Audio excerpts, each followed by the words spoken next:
Hi, I'm a 24F who's been saving up since I was 16 for one thing, my dream postgraduate program abroad. Growing up, I worked part-time jobs, skipped unnecessary spending, and even tutored kids in my neighborhood to build that savings account. I wasn't just saving money, I was building a future I could be proud of. To backtrack a bit, my parents divorced when I was 14 after my dad had an affair. It wasn't just some fleeting mistake, he left my mom for Sandra, who's now 34. Sandra has always given off a vibe that she's all about appearances, flashy jewelry, designer bags, constant Instagram posts about manifesting her dream life. I can't say we've ever clicked, but she and my dad seemed happy, so I mostly kept my distance. When I opened my savings account at 16, my dad had to co-sign because I was still a minor. He didn't contribute a dime to the account, it was all my hard-earned money. But the arrangement stayed even after I turned 18, because I didn't think to update it. I trusted him, despite our rocky relationship. He's my dad, after all. Fast forward to a few months ago, I got the acceptance letter of my dreams. A top-tier university abroad had offered me a spot in their prestigious program. I was over the moon, and so was my mom. She's been my rock since the divorce, always cheering me on and supporting me. My dad gave me a congratulatory nod and quickly shifted the conversation to how busy he'd been helping Sandra open her new boutique. Typical. Things started unraveling when I tried to pay the deposit for my program. I logged into my bank account, only to see a number that didn't make sense. My balance wasn't just low, it was nearly wiped out.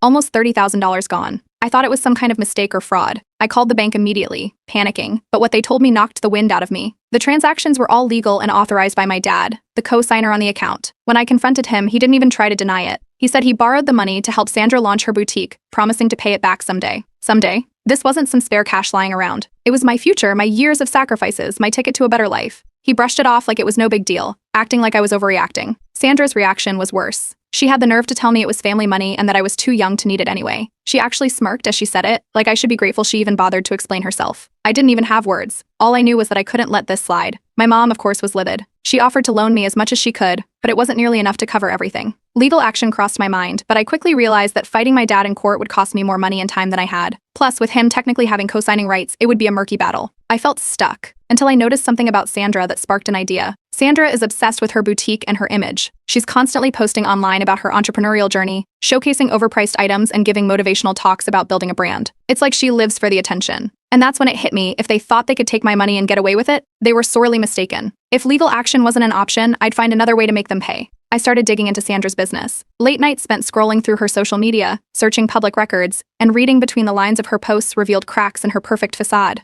Permits? Questionable. Product sources? Let's just say they didn't seem above board. I took notes on everything. The more I uncovered, the more determined I became. At the same time, I looped in two of my best friends. One of them works in social media marketing, and the other is a tech genius who loves uncovering loopholes. When I explained what happened, they didn't hesitate to join in. We started brainstorming a plan, not just to expose Sandra's shady dealings, but to hit her where it hurt most, her boutique's reputation. As I gathered intel and crafted my strategy, I could feel my resolve